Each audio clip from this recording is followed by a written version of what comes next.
Alors bonjour, aujourd'hui on se retrouve pour une recette spéciale Ramadan. Donc chaque semaine je vais essayer de vous poser soit une vidéo sur YouTube, soit un direct sur Facebook de recettes. Donc aujourd'hui on va commencer par une recette qui vient de chez moi, nous vient d'Algérie, le khab el-louz. C'est une recette à base de semoule de blé dur euh, avec un cœur d'amande et un pibé de sirop. Voilà, donc comme son nom l'indique, khab el-louz, cœur d'amande.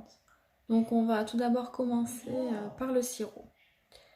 Comme ça, il a le temps de refroidir. Donc on prend notre casserole. On ajoute 2 verres de sucre.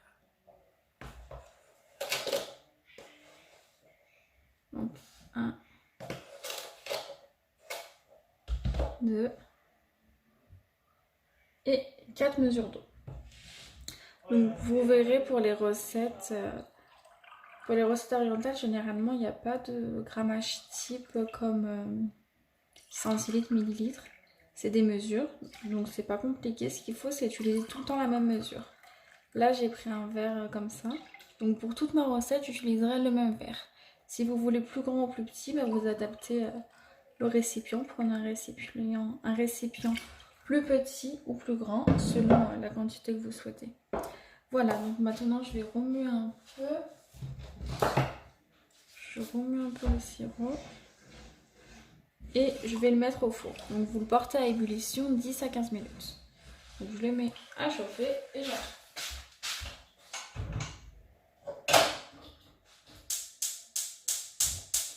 Voilà. Donc pendant qu'il chauffe, on va préparer le reste de la recette. Donc je garde le même récipient, voilà, je vais juste le sécher un peu. Donc on commence par ajouter 3 mesures de sucre.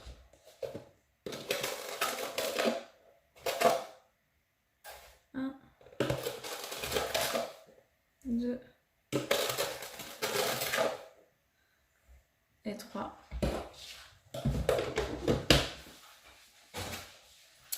6 mesures de semoule. Alors la semoule, on est de la semoule de blé dur. Moi j'ai pris de la semoule grosse. Voilà, la marque Le Renard. De la semoule grosse. Donc parfois c'est compliqué à trouver. Si vous n'en trouvez pas, vous prenez de la semoule moyenne, c'est pareil. Il n'est pas plus petit. Donc 6 mesures. 1, 2, 3, 4, 5 et 6.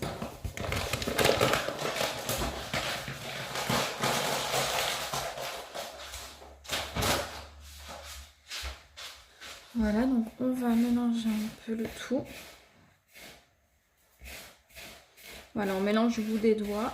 Si vous ne voulez pas toucher, prenez une cuillère en bois.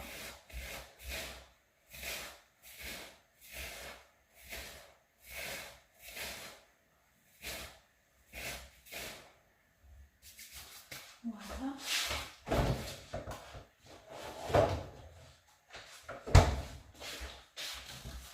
Ensuite, on ajoute une mesure d'huile, de l'huile neutre.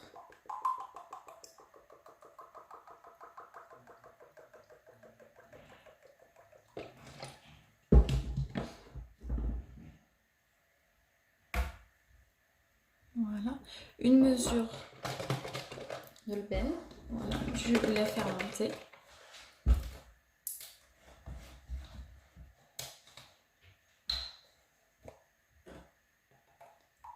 Voilà.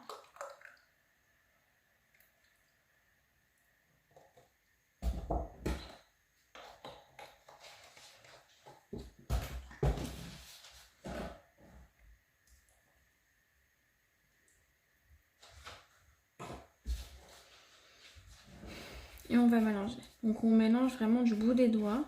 C'est histoire d'imprégner la semoule. On ne veut pas la malaxer, on veut juste l'imprégner. Voilà, donc on mélange bien. Vous voyez, ça va nous faire une espèce de pâte. Hop, là, on mélange.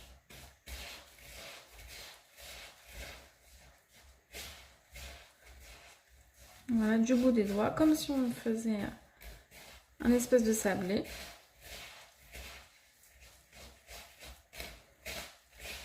Mais ça, vous verrez, c'est une recette super géniale, très facile à faire, qui coûte pas grand chose. C'est vraiment la star du ramadan, c'est le chouchou du ramadan qu'on trouve sur toutes les tables.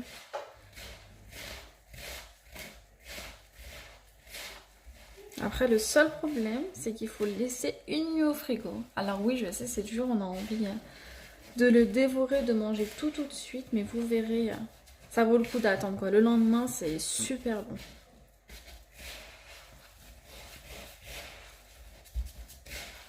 Voilà. Donc là, c'est bon. Alors, je me lave les mains.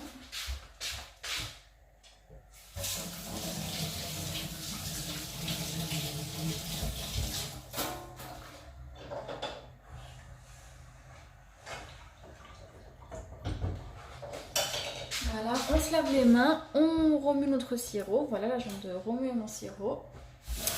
Donc ensuite, je vais prendre mon plat. Donc moi voilà, j'ai pris un moule à manquer rond, parce que je n'ai pas de carré. Vous pouvez aussi prendre un plat à gratin, que vous n'oubliez pas de beurrer ou de huiler. Donc là, moi, vu que j'ai pris un moule comme ça, j'ai mis un papier cuisson. Mais pour le plat à gratin, vous huilez juste. Hein, voilà. Là, je huile les bords. Et j'ajoute la moitié de ma préparation dans mon moule. Voilà, donc avant de faire ça, vous préchauffez votre four à 180 degrés. Hop, chaleur tournante. À 180 degrés. Donc on met la moitié de la préparation. Voilà, hop, là, la moitié. Et on garde l'autre moitié. On met bien au fond. Ça les bien partout.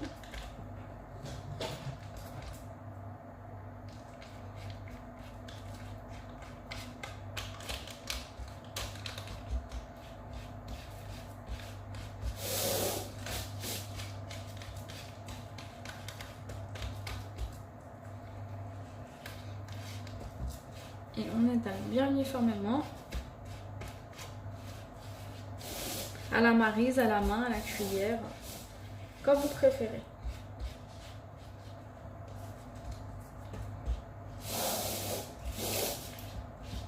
Voilà.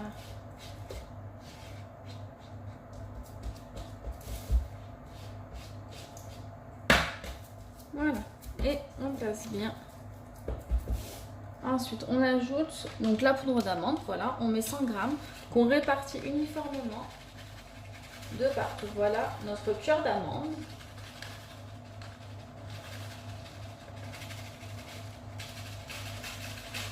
Vous pouvez aussi à ce moment-là ajouter, si vous voulez, un peu de cannelle. Moi j'en mets pas, je n'aime pas trop chez moi. Voilà. Hop. On ajoute l'autre moitié de notre semoule.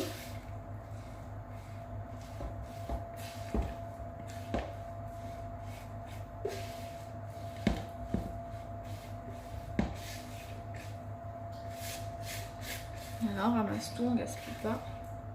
Et là, pareil, on vient bien étaler uniformément.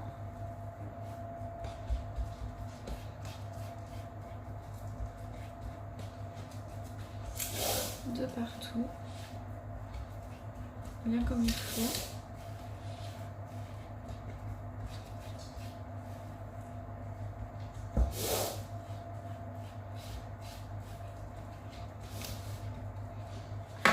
Je vais prendre ma spatule coudée.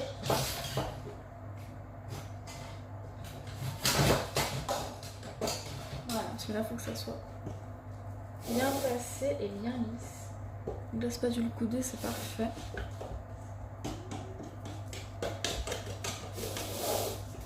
Voilà, pour que ça soit quelque chose de bien droit et régulier.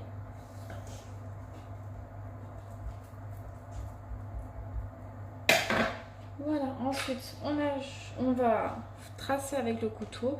Vous n'allez pas jusqu'au fond et vous tracez des parts.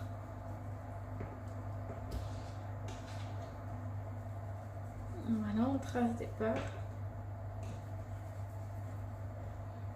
C'est mieux dans un plat carré, mais je n'en avais pas. Mais le plat rond, ça fait aussi très bien l'affaire. Hop, on retourne. On fait pareil de l'autre côté.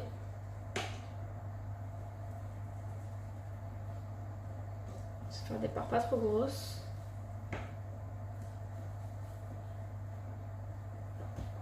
Voilà. Donc quand les parts sont tracées, on met une amande sur chaque part. Ou une amande, ou il y en a qui mettent 3 amandes aussi, c'est aussi joli, vous faites comme vous voulez. Voilà, donc on pose une amande à chaque fois, une amande entière. Et là, comme vous voyez sur ma recette, j'ai choisi la facilité, j'ai mis de la poudre d'amande toute prête. Mais si vous avez beaucoup d'amandes entières, vous pouvez aussi les mixer et les ajouter à la recette, c'est pareil. Hein. Voilà. Donc après, à la fin de la recette, je vous poserai la fiche recette sur la vidéo. Vous pouvez aussi la retrouver sur ma page Facebook, La Cuisine de Selena, dans l'album fiche recette. Comme ça, vous n'avez plus qu'à enregistrer la recette et à la réaliser plus tard. C'est plus simple, c'est dans le portable. Il n'y a plus qu'à cliquer, il y aura tout expliqué, tout écrit. Donc là, on finit. Vous laissez aussi, là le sucre il est en train de chauffer, je l'entends, donc vous le laissez bien 10-15 minutes, le temps qu'il porte à ébullition. Voilà. Donc là on va le mettre au four à chaleur tournante. Si vous n'avez pas de chaleur tournante, vous y mettez au four 180 degrés aussi, la même que quand on a chaleur tournante. Par contre vous tournez votre moule dans le four. Pour ceux qui n'ont pas la chaleur tournante, c'est bien très important. Voilà, donc au four, 180 degrés.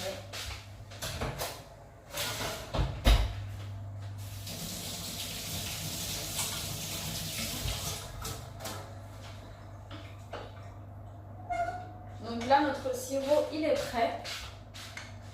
Voilà, il sort du four, il sort de la plaque. Donc vous le laissez refroidir, c'est très important. Pour la recette, il faut que le sirop soit froid quand on va l'imbiber sur notre gâteau. Donc vous le faites avant, comme ça là on a 45 minutes, 1 heure de cuisson. Mon sirop il a le temps de refroidir. Donc vous préparez ensuite une mesure. La même mesure qu'au départ. Voilà, là c'est un autre verre mais c'est exactement la même taille. Et vous mettez un demi-verre de fleur d'oranger. Donc la moitié d'un verre. Voilà, 2 fleurs d'oranger. Et vous y ajoutez. Voilà, parfumé à notre sirop. Si vous aimez bien, vous pouvez mettre un verre. Mais la moitié d'un verre, c'est parfait. Ça sent super bon. Voilà, donc là, je vais vous laisser. Je reviens quand le gâteau est cuit. Et on passera à l'imbibage. A tout de suite. Voilà, on se retrouve après 45 minutes à 1 heure de cuisson selon les fours. Donc le khabellouz est bien cuit, comme vous voyez il est bien doré. Donc pour savoir s'il vous faut 45 minutes, 1 heure voire moins, ça dépend des fours. Vous voyez voilà quand c'est bien doré. Donc alors maintenant on va passer à l'étape de l'imbibage, pardon. À l'étape de l'imbibage. Alors attention pour cette étape là, vous le faites dès que le gâteau est sorti du four.